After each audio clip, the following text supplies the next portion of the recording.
Welcome to the secret lab on Ognis, the Dragon's Lash. I'm actually really excited about this commander. I think out of all the commanders that were released for this set, or the legendary creatures, that this is the one that I'm like, hey, that actually sounds like a lot of fun. But anyway, let's go jump into it. So we have Ognis, the Dragon's Lash. It's going to be one colorless, black or a red or a green. Then Ognis does have haste, and also whenever a creature you control with haste attacks, create a tapped treasure token. Now, as far as the creativity on a deck like this that goes into your deck building, this is wide open. You pretty much, just as long as you've got something with haste attacking, you're going to get rewarded with a tapped treasure token. And also with the commander color identity, with it almost being basically just triple red and a colorless, there's nothing stopping you if you have a Goblin deck to just make this your commander. So as far as the creativity goes, it is wide open. You can go full hasty creatures, you can just go, giving your creatures haste, you can go goblins, elemental haste, whatever that is. It is completely wide open, and you're going to get a very nice reward for having just haste creatures on the battlefield, which is very nice. So as far as the creativity, completely wide open. Now, as far as the support on a deck like this, it's really going to be up to what sort of creature package that you're going for. You're going to have a very high support if you're going for just all haste creatures that have the actual haste ability on it. But if you're trying to build a deck in which your creature base is just kind of a little bit more of a good stuff creature base, and you're trying to give them haste, you're not going to have so much of your deck dedicated to giving them haste, and you can run a few cards in there that are going to give your creatures haste. So as far as the support goes, it's pretty much open on what you're going for. You can take the support all the way to the 3 level, or simply just kind of have it as a value commander out of the command zone and take it down to 1. So it's going to be right in the middle as far as how many support cards you need to put into your deck. And as far as the timing on a commander like this is a early and often commander. Your game will drastically change with Ognis on the battlefield, so you're going to want to get it out as quickly as possible, and also at the same time you want it to stick around. So you're definitely going to not want to skimp on protection. You want to have protection in here. You want to Swiftfoot Boots, Lightning Greaves. There are some mono black spells that allow you to basically reanimate your commander, and if somebody goes from spot removal or board wipe. Whatever your protection package is, you definitely want to include it in here, because this is something that you want to have on the battlefield and really get that immediate value from your commander. So one of the best ways to make sure that your entire deck has haste is to run a lot of the really good haste enchantments. So we have Mass Hysteria and Concordant Crossroads. One thing to keep in mind with these two particular spells is that haste is not just your creatures, it's all the creatures at the table. So do keep that in mind. If you want to run it in there, it's the mana cost on these is only 1, so it's definitely worth the investment.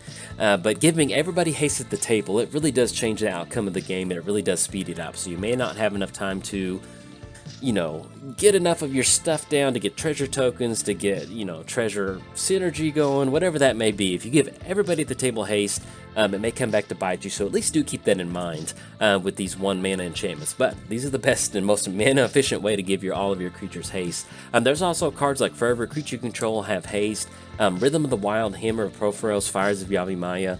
Once again, these give all of your creatures haste, and these are wonderful cards. Let's say that you're building this deck in kind of just a Jund good stuff, Dark Confidant, maybe even old modern Jund deck you just want to toss in there. Running these 6 enchantment cards in here that get all of your creatures haste, it kind of really does set you up in a spot to where you don't have to build this creature base that is all of our creatures have haste. You can kind of put a lot of the heavy lifting on these enchantments to give your creatures haste to get those treasure tokens. With Rhythm of the Wild, I will say this: creature spells you control can't be countered. That is wonderful in a game of in Commander. That's going to really add up over the course of the game. There's a lot of times where somebody gets down Rhythm of the Wild. Let's say I'm playing blue and I'm banking on countering a lot of these creature spells, and you just get down a Rhythm of the Wild and they can't be countered. And it really gives you a really nice one-sided advantage, so do keep that in mind. With the Hammer of Proforos, it does have the modal ability to put a Golem enchantment creature onto the battlefield. If you need a few more hasty creatures, so be it. And then Fires of Yavimaya give a creature +2/+2 until end of turn for those lightning bolt moments if you want to protect a creature. But basically, if you want to build just a very neutral creature base that's a lot of really good Jund cards that you own, you can definitely start with these 6 enchantments and that's going to give you haste across all of your creatures. Now, some of the other ways to give your creatures haste, we have Ogre Battle Driver. You can get this onto the battlefield. It's not going to always give them static haste, but you know, if you get down Ogre Battle Driver and you just have a lot of tokens enter the battlefield, you can give them haste, and that's a great way to get those treasure tokens.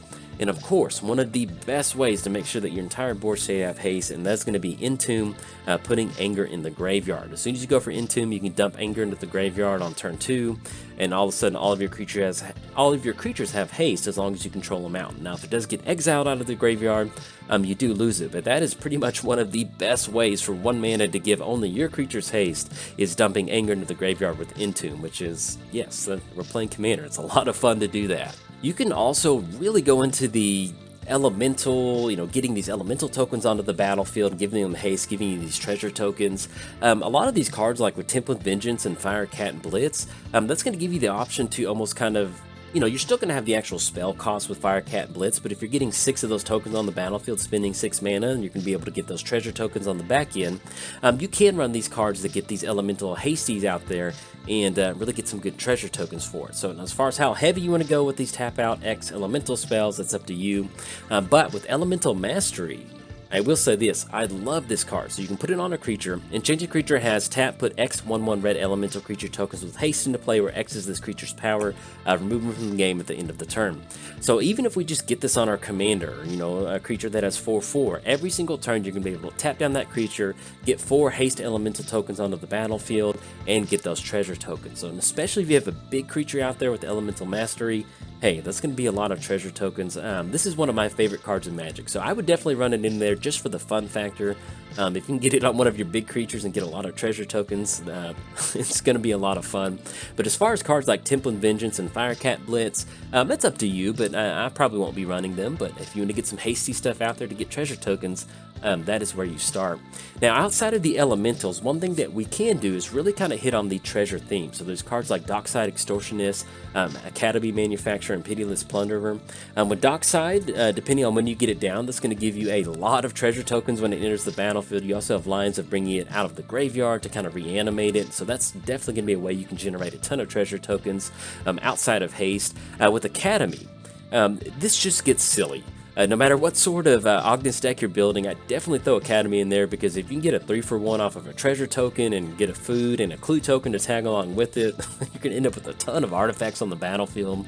And then Pitiless Plunderer, that's going to be a wonderful way for to kind of have some sort of board wipe insurance. So if something happens to your creature board or your board, it gets wiped, being able to get a treasure token for whenever one of your creatures dying, that's always a good thing. And also there's a lot of ways with Pitiless Plunderer in which you can go for lines of play in which you can kind of set up a loop to get those treasure tokens, so that's something to keep in mind. But having board wipe insurance with Pitiless Plunderer, even if you're building a Goblin deck, toss Pitiless Plunderer in there to get some sort of value for losing a lot of your hasty creatures. There's also Zorn, so if you create 1 or more treasure tokens, instead of create those tokens plus an additional treasure token, so that's going to amplify your token production. Old Gnawbone and Goldspan Dragon, these are really great mid-range threats, and especially with Old Gnawbone. Whenever a creature you control deals combat damage to a player, create that many treasure tokens. So with Old Gnawbone, let's say we swing with 5 hasty creatures, including Gnawbone. That's going to be 5 treasure tokens tapped onto the battlefield. Then they deal combat damage. Let's say we just deal 10 combat damage somehow. That's 10 more treasure tokens. So you can see where if you have an entire board of hasty options with Old Gnawbone and getting the extra treasure production from connecting on damage, you're going to have a lot of treasures on the battlefield. And then also with Goldspan Dragon, whenever it attacks or becomes the target of a spell, you get a treasure token. And the key thing with Goldspan Dragon is treasures you control have sacrificed this artifact, add 2 mana of any one color. So that's going to really amplify the mana production that you can get from your treasure tokens. There's also cards like Ruthless Technomancer. So whenever Ruthless enters the battlefield, you can sacrifice another creature, and when you do, you get to create treasure tokens equal to that creature's power. Then it has the activated ability for 3, sacrifice X artifacts, return target creature card with power X or less from your graveyard to the battlefield. X can't be 0. Like I mentioned, we talked about Dockside. So you have Ruthless, you can go for Dockside. That's a way for you to kind of generate a lot of enter the battlefield effects, getting those treasure tokens out there. And there just maybe sometimes, even if you're not trying to go for some sort of Dockside line of play, you have a lot of treasure tokens in a deck like this. You know, having something to do with those treasure tokens outside of just casting stuff is always nice. So having some sort of reanimator on a stick with Ruthless, that's really kind of going to help you out and diversify what you're trying to do with your board state. Tireless Provisioner, that's a great way to get early game treasure tokens with landfalls, which is going to help you power out some of those creatures. And then Revel in Riches, that's going to be a win condition for the deck. Whenever a creature an opponent controls dies, create a colorless treasure token with sack, add that mana to your mana pool so you can go for a board wipe with that. Then at the beginning of your upkeep, if you control 10 or more treasures, you win the game. So if you're on curve, you have a lot of low hasty creatures, you're getting these treasure tokens out there, you get your commander out there, it's really not that crazy that you can get down Revel of Riches on turn 5 or turn 6 and then potentially be in a spot to where you might have treasure tokens, especially if you're swinging in at somebody at the table that doesn't have their board state developed. Yeah, it's definitely worth it to run it in there just to have that alternative win condition. Outside of the actual treasure cards, there are a lot of cards that interact with artifacts entering the battlefield or going to the graveyard. So we have Disciple of the Vault. Whenever an artifact is put into a graveyard from the battlefield, you may have target opponent lose 1 life.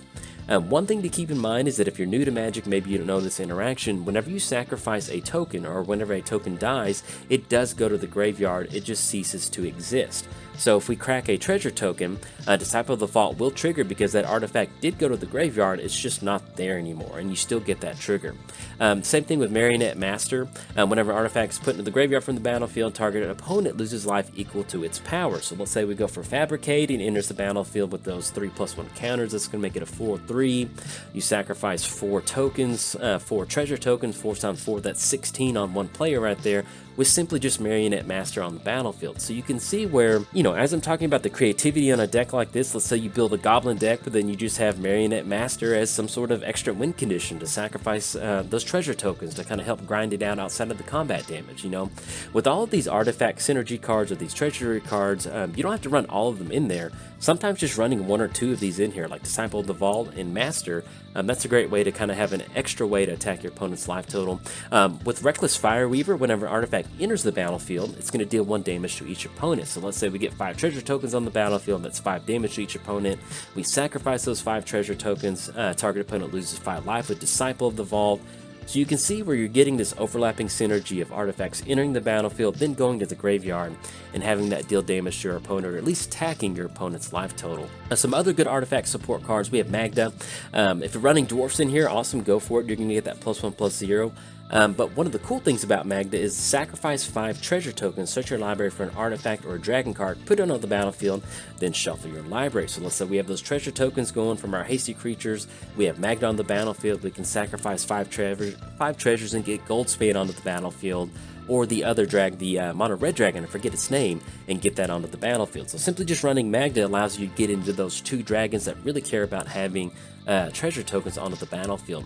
Quicksmith Genius, whenever an artifact enters the battlefield, you may discard a card and draw a card.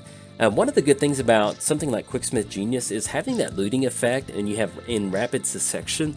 That's really going to allow you to kind of filter through your deck and find the cards that you really do need. So something like Quicksmith Genius, it may not seem like that good of that strong of a card, but having this on the battlefield and getting that looting effect that tags along with a treasure token, that's really going to help you get into card draw or find some of your heavy hitters for a deck like this. And of course, there's always Hellkite Tyrant.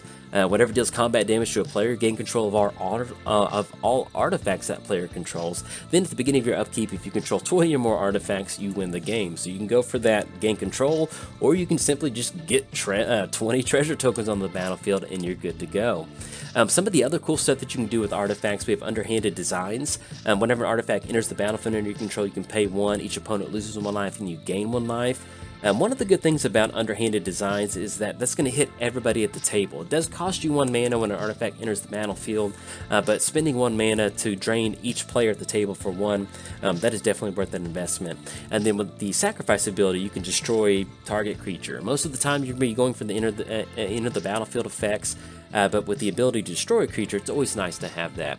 Now with Inspiring Statuary, non-artifact spells you control have Improvise, and this is going to allow you to have your artifacts help you cast these spells by tapping it down for 1. So basically, instead of having to sacrifice a treasure token, you can use Inspiring as a way to tap down those treasure tokens without sacrificing to help power out some of your spells. So that's something to kind of keep in mind. And then with Yearpore Aether Grid, tap 2 untap artifacts you control. It's going to deal 1 damage to target creature or player. So let's say you have some untapped treasure tokens. You know, you really don't have much you're going to do for them at the end of somebody's turn. You can tap 2 untapped treasure tokens you've got, deal 1 damage to a creature or player, and really ping the board out. There's a lot of times where if you have a lot of treasure tokens out there with Yearpore Aether Grid, you can just, you can kind of use it as a very, very slow board wipe and really start picking off creatures, or at the very least, just use it to kind of pick off your opponent's commanders.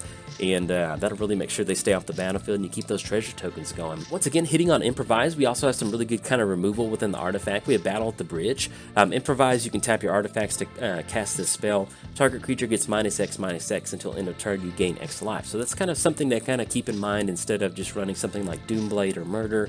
You can get some extra removal that care about artifacts. With Grim, whenever 1 or more creatures you control deal combat damage to a player, you get to create 2 treasure tokens. Then for the activated ability, sacrifice X treasures, target creature gets -X/-X until end of turn. So that's a great way, once again, to kind of have some spot removal on a creature, or simply just use those treasure tokens in a way to kind of make sure the board state is clear for you. Then there's also Herald of Anguish. It has Improvise, and at the beginning of your end step, each opponent discards a card. Same thing, sacrifice an artifact, target creature gets -2/-2 until end of turn. You just want to have something to do with these treasure tokens outside of trying to cast a really big spell. So having Grim and Herald of Anguish in your deck, that's really going to make sure that you're getting the most value out of your treasure tokens, instead of trying to, oh, I need this spell to, you know, use all of my treasure tokens on. You know, use these treasure tokens as a resource, and with Grim and Herald of Anguish, that is a wonderful way to make sure that does happen. Now, one of the best cards that you can run in your Ognis deck is going to be Amulet of Vigor.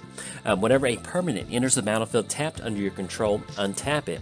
This is a wonderful way to make sure that you can use those treasure tokens in your second main phase. And no matter what sort of Ognis build you're going for, Amulet of Vigor should be in there outside of price point for somebody. Because it is just so good in this, you know, getting these tapped treasure tokens down. It's going to make sure they enter the battlefield untapped. You also have different ways to have your stuff untap at your end step or at the end of your opponent's turn. There's Seedborn Muse and Unwinding Clock. Once again, you don't have to run all 3 of these in there, but if you really need to have access to these tapped treasure tokens, these are some of the 3 best cards that you can go for that.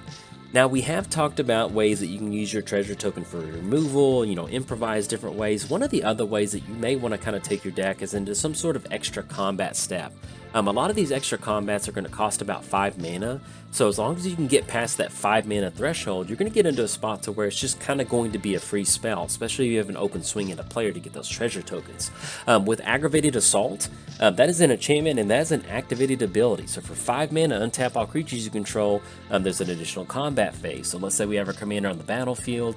We swing in with at least 6 creatures. That's 1 net mana. We spend those treasure tokens. Let's say we have Amulet of Vigor on the battlefield. They enter the battlefield untapped. You can use Aggravated Assault to basically just kind of create this loop to where you have all of your creatures swinging in. You're just getting treasure tokens all the time. So it does take a little bit of setting up, but at least running some sort of extra combat spell in your deck is a way to kind of get free mana or free treasure tokens. That's a wonderful way to kind of make sure you're taking the deck. Outside of just kind of the other stuff we talked about, these are some of my cards that I just really found interesting. You can utilize Mimic Vat. You know, if you're getting rid of your opponent's creature, you can exile that, and you can go for the activated ability of 3 to put that token on the battlefield. It gains Haste. So this is a wonderful thing. You know, it's not going to give you a ton of treasure tokens, but let's say you get rid of one of your opponent's good creatures that has an enter the battlefield effect. It comes into the battlefield, you get that trigger, and then you also have Haste, so you can get a treasure token. So, you know, Mimic Vat, it's not a high impact card, but if you're looking to make sure you have as many ways to make Haste, it is definitely there. And with Loyal Apprentice, at the beginning of combat on your turn, if you control your commander, create a 1/1 colorless Thopter artifact creature token with flying. It gains Haste until end of turn. So for 2 mana, and we've got our commander on the battlefield, there's an extra creature that's going to give us a treasure token turn after turn, or we can even sacrifice it to something to kind of use it for some sort of extra resource. So having that token generation turn after turn is very nice. We also have Lightning Coils. So whenever a non-token creature you control is put into a graveyard from play, put a charge count on it. Then at the beginning of your upkeep, if Lightning Coils has 5 or more charge counters on it, remove all of them, put that many 3/1 elemental creature tokens with Haste onto the into the battlefield, and then remove them from the game at the end of the turn. So with Lightning Coils, you know, maybe you have a home for it in your deck, but the cool thing about this is it's going to give you some sort of board wipe protection. So your entire board gets wiped, it gets all those lightning coils on there, you get your commander down, and you're going to have a free army to swing in after getting board wiped. So that's just something that is very situational, but if you're trying to get as much hasty stuff in there and kind of want to go for a unique way to do it, lightning coils definitely does get that done. Now there are some really nice planeswalkers allowed you get haste creature tokens onto the battlefield. So we have Chandra that's going to create 2 elemental creature tokens with haste. Xenagos is going to give you the 2/2 Satyr tokens with haste, and then with Chandra Flamecaller, that +1, you're going to get those 2 elemental creature tokens on the battlefield with haste. That's going to allow you to really cheaply and very easily get these treasure tokens going. When I was doing research for Ognis, I did see a lot of people saying, hey, we can go, you know, X1 elemental hasty options. This is going to be one of the best ways to do it. You can go elemental tribal if you want to, but a lot of these elementals get sacrificed at the end of the turn, and so if you're actually getting a real paper creature out there, or a real creature onto the battlefield that's not a token, I should say, it gets sacrificed at the end step, it's a little clunky. So if you want to go into this kind of elemental token route, these are some of the best planeswalkers to take that. Now there are some good legendaries that do work with our commander that we're talking about. You know, sometimes when you're building a commander deck, you may have a silent commander for the deck, or you may have different kind of quote-unquote partners off to the side. These are some of the best legendaries that you can toss into your Ognis deck. Valduke, it may seem kind of weird, but if you're running a Ognis equipment deck, if you get Valduke down, you get a lot of equipment on it, it's going to create a 3/1 red elemental creature token with trample and haste for each piece of equipment on it. So in a deck like this, and especially if you just want to build an Ognis equipment deck where you're swinging in, getting those triggers going, Valduke's going to be a wonderful option for that.